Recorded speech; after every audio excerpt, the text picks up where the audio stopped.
فرمایا ذرا اس کو بھی مد نظر رکھنا چاہیے، تھوڑا اس کا بھی لحاظ پاس کرنا چاہیے، اتنی بد لحاظی اچھی نہیں ہے، اتنی بد لحاظی اچھی نہیں ہے۔ میرے نبی صلی اللہ علیہ وسلم روایت میں آتا ہے بی بی فاطمہ کو رخصت کر رہے ہیں تو آپ نے ایک صحابی رسول سے فرمایا یہ گدا علی کے گھر پہنچاؤ۔ ان صحابی رسول کی آنکھ میں آنسو آ گئے۔ میرے نبی نے ارشاد فرمایا کیا بات ہے، کیوں رو رہے ہو؟ وہ عرض کرنے لگے یا رسول اللہ آپ نے مجھ سے حکم دیا ہے کہ یہ گدے علی کے گھر پہنچائیے۔ یا رسول اللہ علی کا کوئی گھر نہیں، وہ تو مسجد نبوی میں رہتا ہے۔ علی کا کوئی گھر نہیں، وہ تو مسجد نبوی میں رہتا ہے۔ دیکھو آج ہم مال دیکھ کر بیٹی رخصت کرتے ہیں، مکان دیکھ کر بیٹیاں رخصت کرتے ہیں، سروس دیکھ کر بیٹی رخصت کرتے ہیں، ملازمت دیکھ کر بیٹی رخصت کرتے ہیں۔ میرے نبی نے کس بنیاد پر اپنی بیٹی کو رخصت کیا؟ صرف اعمال کی بنیاد پر، اعمال کی بنیاد پر، سنت کی بنیاد پر، شریعت کی بنیاد پر میرے نبی صلی اللہ علیہ وسلم نے اپنی بیٹیوں کو رخصت فرمایا۔ اللہ تعالی ہمارے حال پر رحم فرمائے، شادیوں کو شادی بنانے کی توفیق عطا فرمائے۔ اگر ایک خاندان میں ایک بیٹی مالدار کی ہے، سیٹھ صاحب کی ہے، تو اسی خاندان میں 10 بیٹیاں غریب کی بھی ہیں، مزدور کی بھی ہیں۔ سیٹھ صاحب نے اپنی بیٹی کو خوب جہیز دیا ہے، خوب دکھاوے کے ساتھ، خوب نمائش کے ساتھ اپنی بیٹی کو رخصت کیا۔ وہ کیا جانے آج رات کتنی مزدور کی بیٹیاں رو کر گزاریں گی، رو کر گزاریں گی۔ نانا جان فرماتے تھے آپ کی بیٹی ہے، اللہ نے بیٹی بھی عطا فرمائی، مال بھی عطا فرمایا، خوب دو، کون منع کرتا ہے؟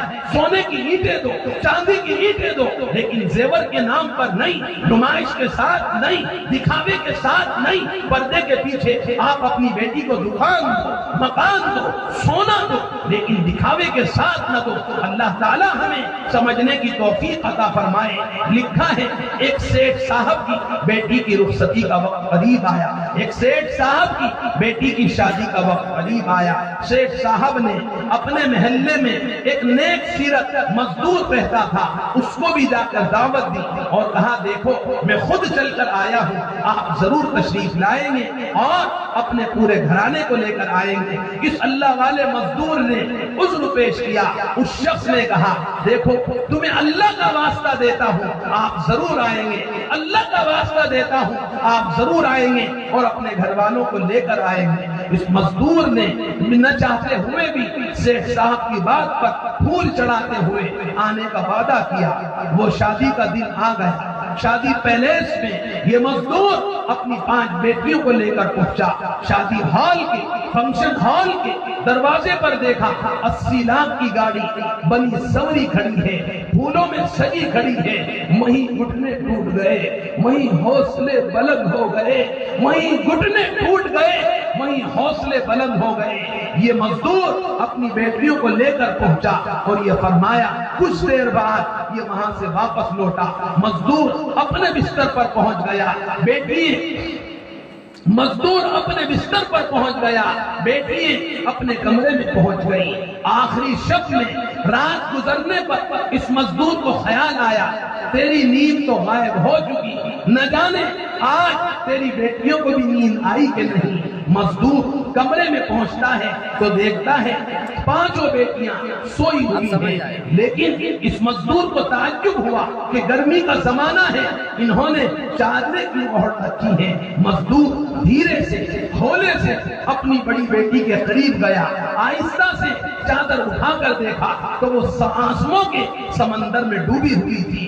دوسری بیٹی پر آ کر دیکھا وہ بھی آنسوؤں کے سمندر میں ڈوبی ہوئی تھی۔ تیسری بیٹی پر آتا ہے، چوتھی بیٹی پر آتا ہے، حتیٰ کہ 5ویں بیٹی کے قریب آ کر آہستہ سے دھیرے سے ہولے سے چادر اٹھا کر دیکھا تو وہ بیٹی بھی آنسوؤں کی دنیا میں کھوئی ہوئی تھی۔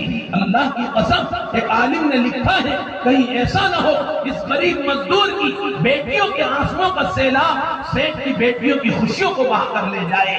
اللہ تعالیٰ رحم فرمائے، کرم فرمائے، اپنی شادیوں کو سادہ بناؤ، ڈیجے سے بچو، باجے سے بچو، ناچ گانے سے بچو، انشاءاللہ تم اچھے نانا بنو گے، تم اچھے دادا بنو گے، معاشرے میں تمہاری عزت ہوگی، جہاں سے بھی گزرو گے خوشبو پھیلتی چلی جائے گی۔ اللہ تعالیٰ رحم فرمائے، کرم فرمائے، اپنی معرفت نصیب فرمائے، محبت نصیب فرمائے، تعلق نصیب فرمائے، اپنے خزانوں سے براہ راست لینے کی توفیق عطا فرمائے۔ آپ کو کافی وقت ہو گیا، آپ ایسے ایک گھنٹوں سے بیٹھے ہوئے ہیں، بہت دیر سے بیٹھے ہوئے ہیں۔ اللہ تعالیٰ آپ کے اس پرسکون بیٹھنے کی لاج رکھ کر ہم سب کی مغفرت فرما دے، ہمارے ماں باپ کی مغفرت فرما دے، ہماری بیٹیوں کی مغفرت فرما دے، ہمارے پڑوس کی مغفرت فرما دے۔ اللہ اس بستی والوں کی مغفرت فرما دے۔ نیت کریں، ارادے کریں، عزائم کریں کہ انشاءاللہ پوری شریعت پر عمل کریں گے، مضبوطی کے ساتھ پوری شریعت کو لازم پکڑیں گے۔ تنہائی میں بیٹھ کر اپنے دل سے سوال کرنا، کیا یہ قرآن پاک بکریوں کے نازل ہوا؟ کیا یہ کلام پاک بھیڑیوں کے لیے نازل ہوا؟ کیا یہ کلام پاک چوپاؤں کے لیے نازل ہوا؟ کیا یہ کلام پاک درندوں کے لیے نازل ہوا؟ نہیں نہیں، میرے رب کی قسم، یہ تو میرے آپ کے لیے نازل ہوا تھا۔ ہم نے اس کلام الہی سے اپنا منہ موڑا ہے اور اس کے ساتھ غیروں کا سلوک کیا ہے، اس کو یتیم سمجھ بیٹھے، اس کو مسکین سمجھ بیٹھے۔ اس لیے آج ہمارے بچے دارالقرآن میں نظر نہیں آتے، دارالحدیث میں نظر نہیں آتے۔ اللہ تعالیٰ رحم فرمائے، سمجھدار بچے انگلش میڈیم چلے جاتے ہیں، سمجھدار بچے انگلش میڈیم پہنچ جاتے ہیں، نہ سمجھ بچے مکتب میں بھیج دیے جاتے ہیں۔ یہ فرمایا مری بھیڑ خواجہ کے نام، مری بھیڑ خواجہ کے نام، یہ کوئی اچھی بات ہے؟ نیت کرے کہ انشاءاللہ اپنے بچوں کو دارالقرآن بھیجیں گے، دارالحدیث بھیجیں گے، دارالسنہ بھیجیں گے، دارالشریعہ بھیجیں گے۔ جب اس امت نے اپنی اولادوں کو، ماؤں نے اپنے بچوں کو نوکری کے ارادے سے دنیاوی تعلیم دلانی شروع کی تو معاشرے میں نوکر ہی نظر آنے لگے۔ اللہ تعالیٰ معاف کرے، ہر ماں نوکر کو جنم دے رہی ہے۔ امت کو ہنرمند نہ مل سکے، دانشمند نہ مل سکے، محدثین نہ مل سکے، مفسرین نہ مل سکے، خاشعین نہ مل سکے، ذاکرین نہ مل سکے، کیونکہ نوکری کے لیے بچوں کو پڑھایا تھا۔ اس لیے آج سارے زمانے میں نوکر ہی نظر آ رہے ہیں۔ اللہ تعالیٰ رحم فرمائے، اللہ کرم فرمائے، الہی کو مضبوطی کے ساتھ تھامنے کی توفیق عطا فرمائے۔ لکھا ہے بغداد میں ایک بڑے کپڑے کے تاجر نے، بغداد میں ایک بڑے کپڑے کے تاجر نے رات میں خواب دیکھا، ایک بہت بڑا قبرستان ہے، تمام قبریں کھلی ہوئی ہیں اور قبر والے قبروں سے باہر ہیں اور وہ موتی چن رہے ہیں۔ بغداد میں ایک بڑے کپڑے کے تاجر نے رات میں خواب دیکھا، ایک بہت بڑا قبرستان ہے، تمام قبریں کھلی ہوئی ہیں اور قبر والے قبروں سے باہر ہیں، موتی چن رہے ہیں۔ اور ایک صاحبہ کو دیکھا کہ وہ ایک مسیری پر بیٹھے کچھ پھل کھا رہی ہے۔ خواب دیکھنے والے نے اس صاحبہ سے سوال کیا، اے بہن کیا بات ہے، یہ کون لوگ ہیں، یہ کیا چن رہے ہیں؟ اس صاحبہ نے جواب دیا، ساری دنیا میں یہ فرمایا مردوں کو جو کچھ پڑھ کر بخشا جاتا ہے، ان کے حصے میں جو کچھ آیا ہے یہ اسے چن رہے ہیں۔ اے ماں تو کیوں نہیں چنتی؟ ماں نے جواب دیا کہ میرا ایک بیٹا حافظ قرآن ہے، حامل قرآن ہے، عاشق القرآن ہے، روزانہ ایک قرآن پڑھ کر بخشتا ہے، مجھے اس قلت کی حاجت نہیں، مجھے اس قلت کی ضرورت نہیں، میرا بیٹا روزانہ ایک قرآن پڑھ کے بخشتا ہے۔ اس تاجر کی آنکھ میں آنسو آئے اور خیال آیا کاش تو بھی اپنے بچوں کو قرآن والا بناتا، حدیث والا بناتا، سنت والا بناتا، کاش تیری ماں تجھے قرآن والا بناتی، تو بھی اپنی ماں کو کچھ پڑھ کر بخش دیتا۔ تیری ماں نے غلطی کی اور وہی غلطی تو نے آگے کی، نہ اس نے مجھے قرآن والا بنایا، نہ میں نے اپنے بچوں کو قرآن والا بنایا۔ اس تاجر نے اس ماں سے پوچھا تیرا بیٹا کہاں رہتا ہے؟ ماں نے جواب دیا بغداد کی فلاں منڈی میں، فلاں بازار میں برف کا کاروبار کرتا ہے۔ یہ تاجر صبح کو جب اٹھتا ہے، نیند سے بیدار ہوتا ہے تو اس منڈی میں پہنچتا ہے تو دیکھتا ہے ایک نیک سیرت جوان غلام نے یہ فرمایا برف فروخت کر رہا ہے اور اس کے ہونٹ ایسے متحرک ہیں. یہ تاجر سمجھ گیا, سمجھدار تاجر تھا, سمجھ گیا کہ یہی وہ اللہ والا ہے, قرآن والا ہے جو اپنی ماں کے حق کو ادا کر رہا ہے. جب وہ شام میں یہ اپنی دکان بڑھا کر جانے لگا, تاجر بھائی نے مسافہ ملایا اور سوال کیا, صاحب آپ کیا پڑھ رہے تھے؟ نے کہا صاحب میں قرآن پڑھ رہا تھا. کتنا قرآن پڑھتے ہیں؟ تو اس نے کہا آپ میرا کیوں انٹرویو لینا چاہتے ہیں؟ یہ میرا اللہ کا معاملہ ہے, یہ بند مٹھی کا معاملہ ہے, میں جانوں میرا اللہ جانے, آپ کیوں پوچھ رہے ہیں؟ تو تاجر بھائی نے جواب دیا کہ میں نے کل رات اس طریقے سے خواب دیکھا ہے, میں پوچھنا چاہتا ہوں کیا وہی خوش نصیب آپ ہیں جو روزانہ قرآن پڑھ کر بخشتے ہیں؟ لکھا ہے کتاب میں اس حافظ محترم کی آنکھوں میں آنسو بہ پڑے اور کہنے لگے آپ کا خواب برحق ہے, آپ کا خواب سچا ہے, میں روزانہ اپنی ماں کو ایک قرآن پڑھ کر بخشتا ہوں. اس کا علم میرے اور میرے اللہ کے سوا کسی کو نہیں تھا. میں یقین سے کہتا ہوں آپ کا خواب سچا ہے. تاجر روتا ہوا گھر پہنچا, اپنے نصیبے پر آنسو بہا رہا تھا. تو بھی اپنے بچوں کو دارالقرآن بھیج دیتا, دارالحدیث بھیج دیتا, دارالسنہ دارالشریعہ بھیج دیتا. تاجر بڑا غمگین ہو گیا. کچھ زمانے کے بعد اس نے پھر خواب دیکھا, اس کپڑے کے تاجر نے پھر خواب دیکھا. وہی قبرستان ہے, قبریں کھلی ہوئی ہیں, تمام قبر والے قبروں سے باہر ہیں, موتی چن رہے ہیں, اور وہ صاحبہ جو مسیری پر بیٹھے پچھلے خواب میں دیکھا کہ وہ کچھ پھل کھا رہی تھی, اب اس بار اس کو دیکھا وہ بھی موتی چن رہی ہے, وہ بھی موتی چن رہی ہے. خواب دیکھنے والے تاجر نے اس صاحبہ سے سوال کیا, اے بہن تو کیوں موتی چن رہی ہے؟ تیرا بیٹا تو حافظ قرآن ہے. وہ صاحبہ کہنے لگی کل اس کا انتقال ہو گیا, کل اس بچے کا انتقال ہو گیا. اس تاجر نے صبح آنکھ کھلی, اس منڈی میں پہنچا تو دیکھا دکان بند تھی.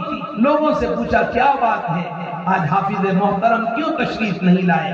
تو انہوں نے جواب دیا ہم نہیں جانتے, یہ رہتے کہاں ہیں؟ کہ فلاں بستی میں رہتے ہیں. الیکٹرانک میڈیا نہیں تھا, موبائل کا زمانہ نہیں تھا کہ لمحات میں ایک فرمایا دنیا کے ایک کونے سے دوسرے کونے کا خبریں پہنچ جائیں. یہ تاجر اس محلے میں پہنچا, تحقیق کرتا ہوا اس دروازے پر پہنچا تو دیکھا حافظ محترم کا جنازہ رکھا ہوا تھا. اے اللہ رحم فرما دے, کرم فرما دے, زندگیوں میں تبدیلی لانے کی توفیق عطا فرما دے. اللہ کے لیے کچھ نیتیں لے کے جانا, کچھ ارادے لے کر جانا. اب ہمارے نبی تشریف نہیں لائیں گے. حضرت امام بخاری, حضرت امام مسلم, حضرت امام نسائی, حضرت امام ابن ماجہ اب یہ تشریف نہیں لائیں گے. اب تو اللہ کے کچھ بندے اللہ کے نبی کی احادیث کو بتانے کے لیے ہر زمانے میں آتے رہیں گے. انہی کی سن کر زندگیوں کا رخ بدلنا ہوگا. اب آقا نہیں آئیں گے, آقا کی باتیں آئیں گی, آقا کے فرامین آئیں گے. کتنے اوتار آئے, کتنے باوقار آئے, کتنے شاہ سوار آئے, کتنے دل بہار آئے. اے نبی آپ نہ آئے, آپ کے پیغام برابر آئے. محلوں میں, گلیوں میں, کوچوں میں, ہواؤں میں, فضاؤں میں, ٹرینوں میں, پلینوں میں, اندھیروں میں, اجالوں میں, زندوں میں, مردوں میں, سودوں میں, شہیدوں میں, بیواؤں میں اللہ پاک آمنہ کے چاند کے فرامین بیان کرا رہے ہیں. اللہ نہیں چاہتا کہ میرے آقا کی شریعت بالکل ختم ہو جائے, اس لیے آقا کے طریقوں کو, آقا کے فرامین کو اللہ ہی بیان کرا رہا ہے. اللہ تعالیٰ ان کو سن کر زندگیوں کا رخ بدلنے کی توفیق عطا فرمائے. اللہ نہیں چاہتا یہ امت میدان محشر میں گناہوں کے سمندر میں ڈوب کر پہنچے اور اس امت کے لیے جہنم کے فیصلے ہوں. پھر محمد مصطفیٰ کی یہ فرمایا محمد مصطفیٰ کو تکالیف کا سامنا کرنا پڑے. اسی لیے ذرا سے اعمال پر بڑے بڑی وعدے قرآن و حدیث میں بیان کیے گئے. ایک حدیث پاک میں فرمایا من اکل طعامن جس شخص نے کھانا کھا کر یہ دعا پڑھی من اکل طعاما ثم قال الحمدللہ الذی اطعمنی ھذا الطعام ورزقنیہ من غیر حول منی ولا قوة غفر له ما تقدم. میرے نبی ارشاد فرماتے ہیں جس نے کھانا کھا کر یہ دعا پڑھی اللہ پاک اس کے پچھلے گناہ معاف کر دیتے ہیں. پردے کے پیچھے جو نافرمانیاں ہوئی اللہ ان کو معاف کرے گا. ان دعاؤں کا اہتمام کرو. ایک حدیث پاک میں میرے نبی نے ارشاد فرمایا من لبس ثوبا ثم قال الحمدللہ الذی کسانی ھذا ورزقنی من غیر حول منی ولا قوة غفر له ما تقدم. اللہ کے نبی ارشاد فرماتے ہیں جس شخص نے لباس پہن کر یہ دعا پڑھی الحمدللہ الذی کسانی ھذا ورزقنی من غیر حول منی ولا قوة غفر له ما تقدم. اللہ تعالیٰ پردے کے پیچھے جو نافرمانی ہوئی اسے بھی معاف کرے گا. علل اعلان جو گناہ ہوئے تھے اللہ انہیں بھی معاف کرے گا. جتنے حقوق اللہ اس نے ضائع کیے ہیں یہ فرمایا ممکن ہے اللہ تعالیٰ ان میں بہت سو کو معاف کر دے گا. نیت کرے, ارادے کرے, عزائم کرے کہ چھوٹی سنت پر عمل کریں گے تاکہ بڑی سنتوں کے دروازے کھل جائیں. مقام کی تقریروں سے جذبات پیدا ہو جاتے ہیں. زندگی میں پوری شریعت گھنٹے 2 گھنٹے کی تقریر کے سن لینے سے نہیں آتی. اس لیے اپنے آپ کو قبول کراؤ, اللہ کے راستے کے لیے قبول کراؤ. اللہ تعالیٰ ہمیں بھی قبول کرے گا, اللہ آپ کو بھی قبول کرے گا. وہی تو فیصلہ کرتا ہے پتھروں کے مقدر کا کسے نالی میں رکھنا ہے کسے کعبے میں رکھنا ہے. وہی تو فیصلہ کرتا ہے پتھروں کے مقدر کا کسے نالی میں رکھنا ہے کسے کعبے میں رکھنا ہے. بیت اللہ کی شریف کی چھت پر بلال کو پہنچا دیا اور چاچا جان جہنم کا ایندھن بن گئے. بلال بیت اللہ شریف کی چھت پر پہنچ گئے اور نبی کے چاچا وہ جہنم کا ایندھن بن گئے. وہی تو فیصلہ کرتا ہے پتھروں کے مقدر کا کسے نالی میں رکھنا ہے کسے کعبے میں رکھنا ہے.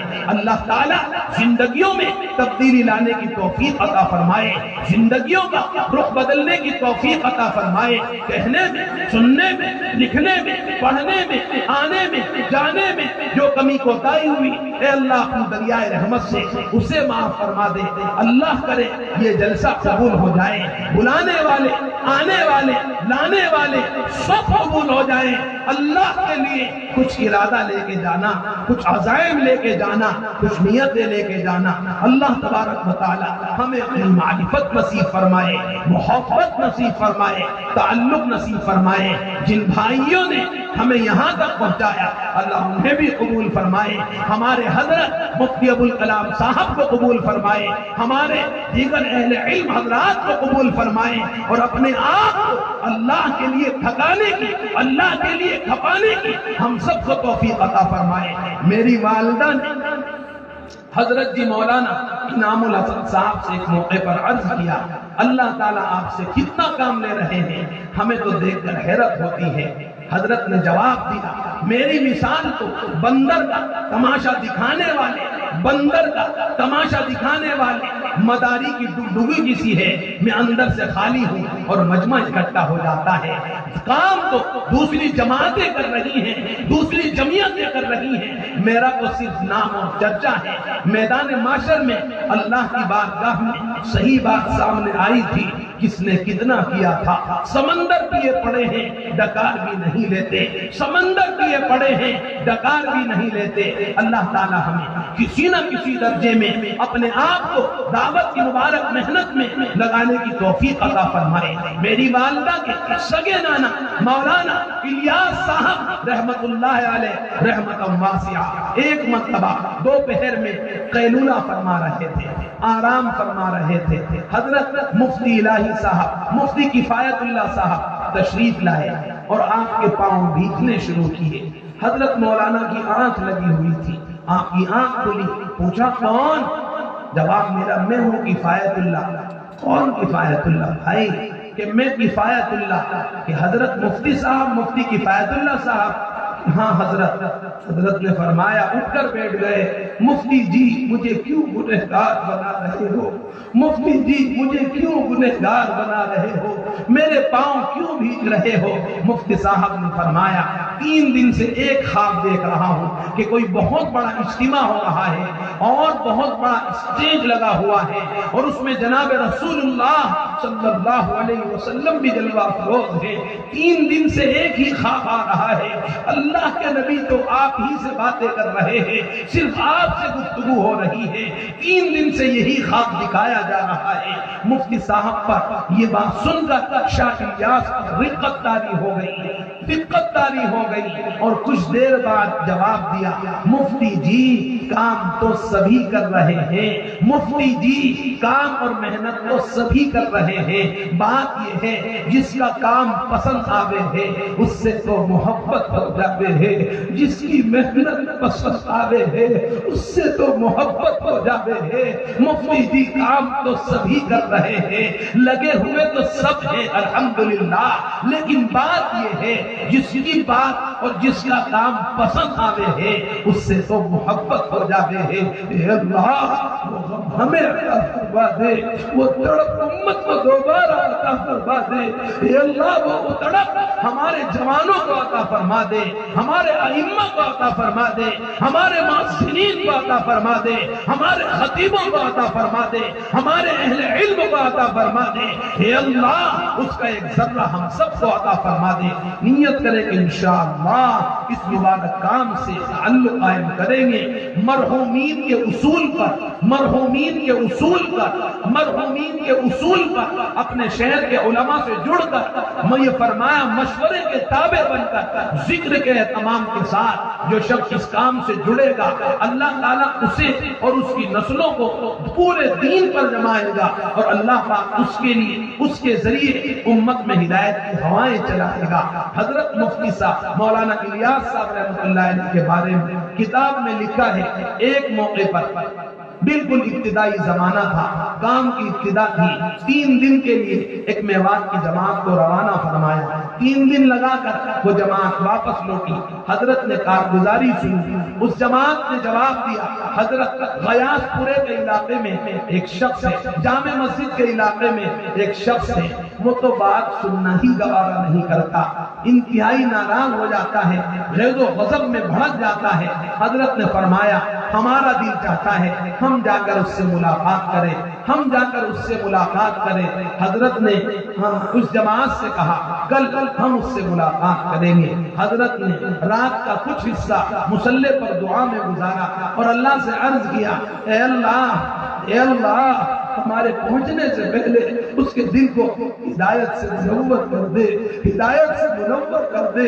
حضرت شاہ صاحب اگلے دن وہاں پہنچے، بات کرنے کی کوشش کی، اس نے سب کچھ الفاظ کہے، حضرت نے اس کی ٹھوڑی میں ہاتھ ڈال کر کہا 10 منٹ کے لیے مسجد چل کے بات سن لے، تیری بڑی مہربانی ہوگی۔ اس شخص نے کہا اگر تو نے اس مرتبہ ٹھوڑی میں ہاتھ لگایا اس زور سے چپٹ لگے گا کہ تیرے چہرے پر ہاتھ کے نشانات چھپ جائیں گے۔ حضرت نے پاؤں کو پکڑ لیا، وہ شخص کہتا ہے تجھ سے کہہ رہا ہوں مجھے ہاتھ مت لگا۔ حضرت نے فرمایا آپ نے ٹھوڑی کو منع کیا تھا، پیروں کو منع نہیں کیا، آپ نے ٹھوڑی کو منع کیا تھا، پیروں کو منع نہیں کیا۔ کتاب میں لکھا ہے اس کی تو دل کی دنیا بدل گئی، اس کی دل کی گندگی اللہ نے دور فرما دی۔ وہ حضرت کے ساتھ آیا اور ایک زمانے تک اللہ کے دین کی خدمت میں لگا رہا، اس کے بعد اس کا مرکز سے جنازہ تھا۔ اے اللہ ہمیں قبول کر لے، ہماری نسلوں کو قبول کر لے، ہمارے دوست و احباب کو قبول کر لے، ہمارے اہل تعلق کو قبول کر لے۔ کہنے سننے میں جو بھول ہوئی اللہ اپنی دریائے رحمت سے اسے معاف فرما دے۔ ایک کلام سن لیجیے انشاءاللہ دعا ہو جائے۔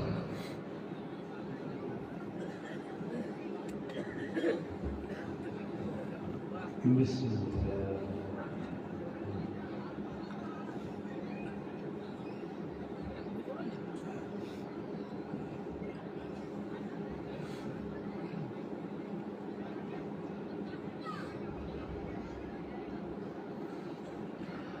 سارے عالم کا رہبر مدینے میں ہے، سارے نبیوں کا افسر مدینے میں ہے، سارے ولیوں میں اول مدینے میں ہے، عرش اعظم کا بارڈر مدینے میں ہے۔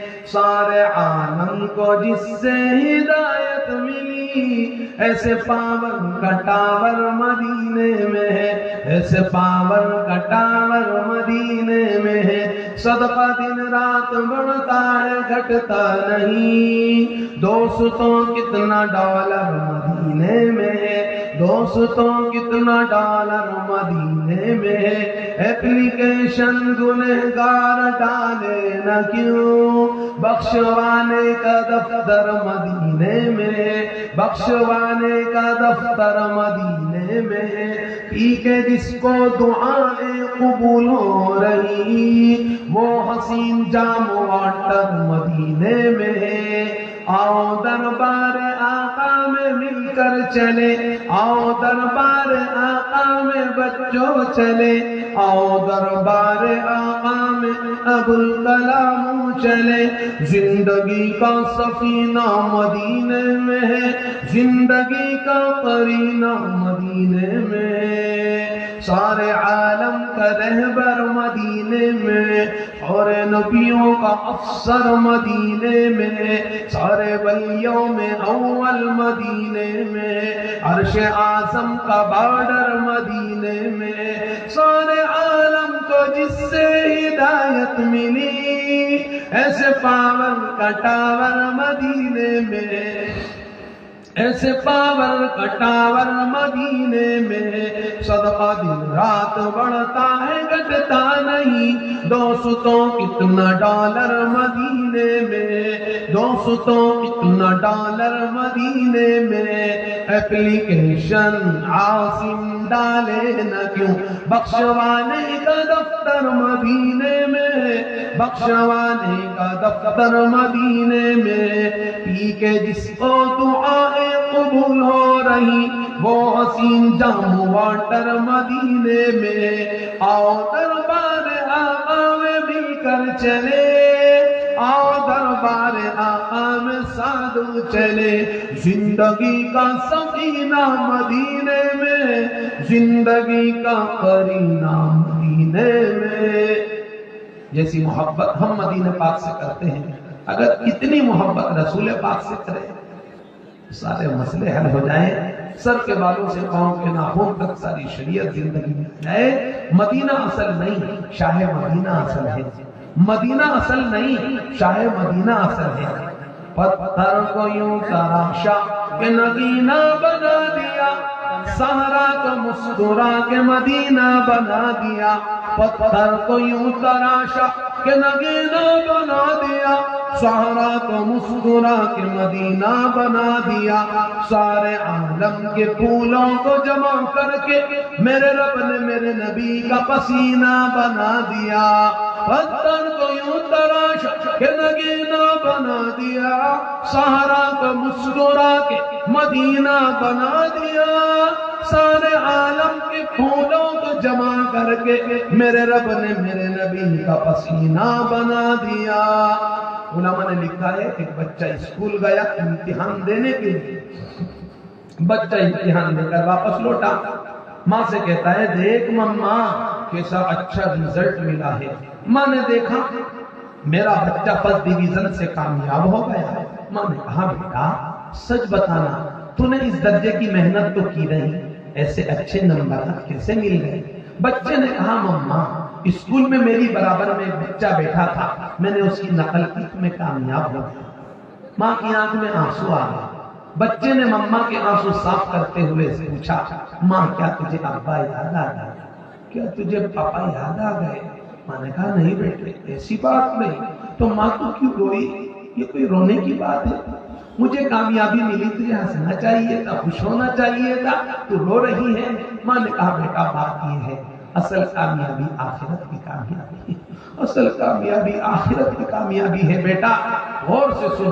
تو اسکول جا کر اسکول کے بچے کی نقل کر کے کامیاب ہو گئے، تو کیا محمد صلی اللہ علیہ وسلم کی نقل کر کے ناکام ہو جائے گا؟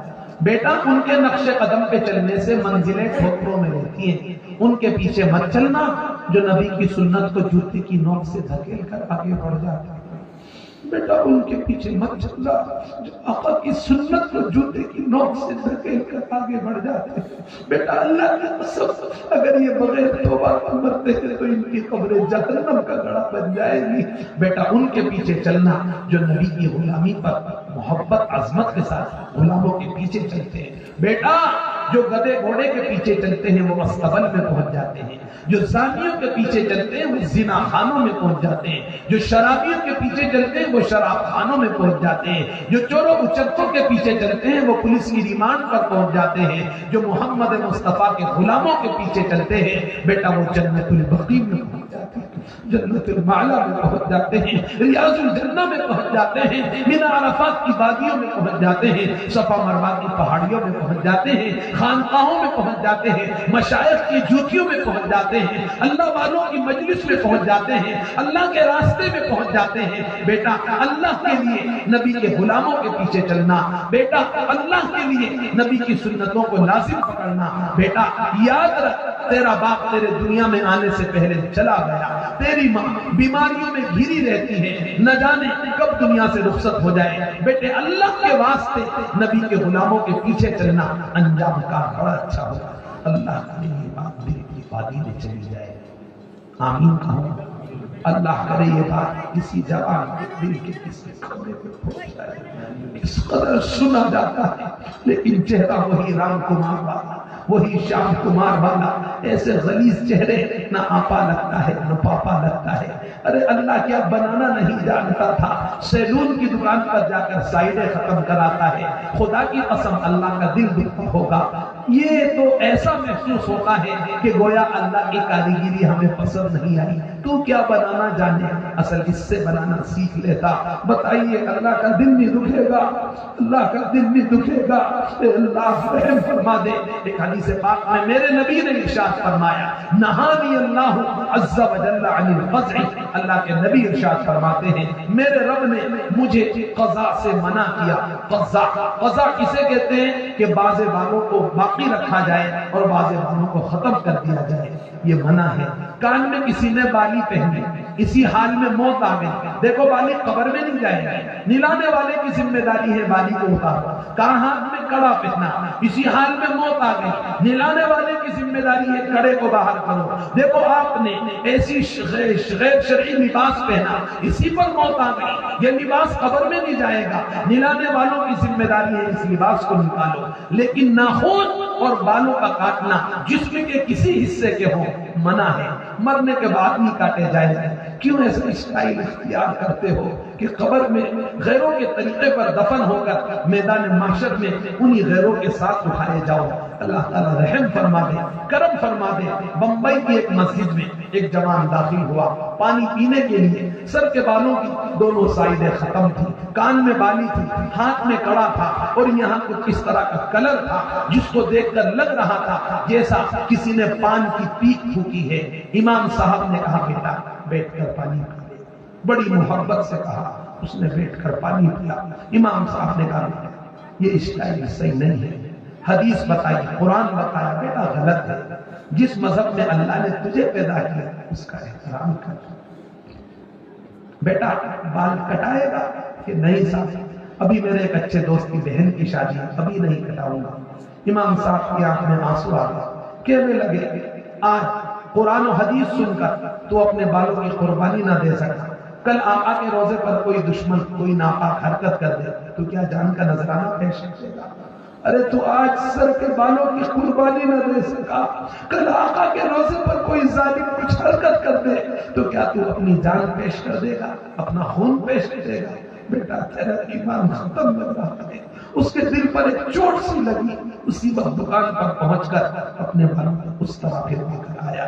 خدا کرے چوٹ ہمارے بھی لگ جائے، ہمارے نوجوانوں کی بھی لگ جائے۔ ایک حدیث کا مفہوم ہے، اللہ کے نبی تشریف لے جا رہے تھے، اللہ کے نبی نے دیکھا ایک مکان پکا پختہ بنا ہوا۔ آقا نے پوچھا کس کا ہے؟ یا رسول اللہ فلاں صحابی کا ہے۔ آپ آگے چلے گئے، اگلے دن تیسرے دن وہ صحابی آقا کی مجلس میں آ کر بیٹھے، لیکن آقا کے چہرے انور کو کچھ اپنے سے روٹھا ہوا پایا۔ وہ صحابی رسول پریشان ہو گئے، کیا بات ہے؟ کہ آمنہ کی جان مجھ سے کیوں خفا ہو گئے. اس صحابی رسول نے تحقیق کی تو پتا چلا کہ آپ کے مکان کو دیکھ کر اللہ کے نبی کے چہرے انور پر کچھ آثار ایسے نمایاں ہوئے تھے جیسا اللہ کے نبی اس سے ناخوش ہو. ان صحابی رسول نے اس مکان کو ختم کر دیا. اللہ کے نبی صلی اللہ علیہ وسلم کا گزر مبارک ادھر سے پھر ہوا تو دیکھا مکان ندارت، مکان موجود نہیں. آقا کو علم ہوا، آقا کو بتایا گیا کہ انہوں نے اس مکان کو اسی وقت ختم کر دیا تھا. اللہ کے نبی نے انہیں بلایا اور فرمایا کیا بات ہے؟ انہوں نے عرض کیا رسول اللہ صلی اللہ علیہ وسلم آپ کو یہ ناپسند تھا. ہم بھی دیکھیں ہمارے سر کے بال سے پاؤں کے ناخن تک ہمارے اندر وہ کیا کیا چیزیں ہیں جو آپ کو ناپسند ہے. اللہ تعالیٰ ہمیں سمجھنے کی توفیق عطا فرمائے. انہوں نے بھی کلمہ پڑھا تھا، ہم نے بھی کلمہ پڑھا ہے. وہ بھی اسی خدا کو پوچھتے تھے، اسی کی عبادت کرتے تھے، ہم بھی اسی خدا کی عبادت کرتے ہیں. لیکن کتنا ڈفرینٹ، اتنا فرق. اللہ رحم فرمائے، اللہ کرم فرمائے. دیکھو ایسا نہ کرو، اتنی بدلی آدھی اچھی نہیں ہے. میدان معاشرے میں آخر بہت تکلیفوں کا سامنا کرنا پڑے گا. وآخر دعوانا الحمدللہ رب العالمین. کیا ہوگا بھائی؟ ہمارے والد محترم نے مسجد کے لیے زمین لی ہے. آپ سے بڑی مؤدبانہ درخواست ہے، جو بھی کچھ ممکن ہو سکے اس کے اندر حصہ لے. تقریباً 1 کروڑ روپے کا معاملہ ہے. الحمدللہ 30 لاکھ ادا ہو گئے 2 مہینے میں، 70 ابھی بھی باقی ہے. جس سے جو کچھ ممکن ہو سکے براہ مہربانی کوشش کریں. اللہ تعالیٰ آپ کو جزائے خیر عطا فرمائے. بھائی 1-2 ساتھی رومال لے کر تھوڑا پھر جائیں، پھر دعا کھڑے ہو جائیں. ایک ساتھی لے کر رومال ادھر پیچھے. ابھی اورنگ آباد میں جلسے میں جانا تھا. الحمدللہ اللہ کی بڑی مہربانی ہوئی. ایک صاحب آئے، بد مٹھی کچھ دے کر گئے. کمرے پر جا کر دیکھا تو الحمدللہ 50,000 روپے تھے. بڑی خاموشی کے ساتھ دیکھ کر چلے گئے. پھر ایک صاحب اور آئے، انہوں نے کچھ پیش کیا تو وہ دیکھا 30,000 روپے تھے. اللہ کرے آپ حضرات بھی اس میں حصے دار بنے. جلدی کر لیجئے پھر دعا. جی پیچھے سے بھی کھڑے ہو جائیں، پیچھے.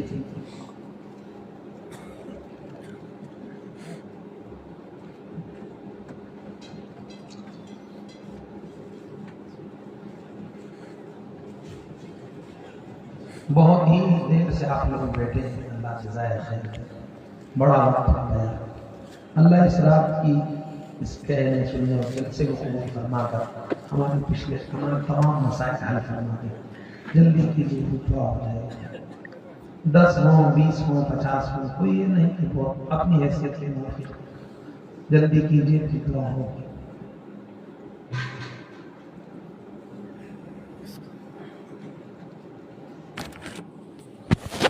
زمزم